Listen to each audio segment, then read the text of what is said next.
காற்றின் அலைவரிசை கேட்கின்றதா? கேட்கும் பாட்டில் ஒரு உயிர் விடும் கண்ணீர் வலிகின்றதா? நெஞ்சு நனைகின்றதா?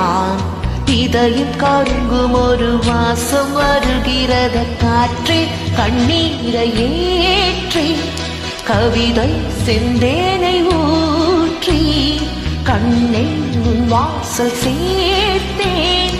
போயும் ஜீவன் ஓடும் முன்னே ஓடோடிவா. பூங்காற்றிலே உன் சுவாசத்தை தனியாக தேடி பார்த்தேன். கடல் மேல் ஒரு துளி வீழ்ந்ததே, அதை தேடி தேடி பார்த்தேன். உயிரின் துளி காயும் முன்னே என் விழி உன்னை காணும்.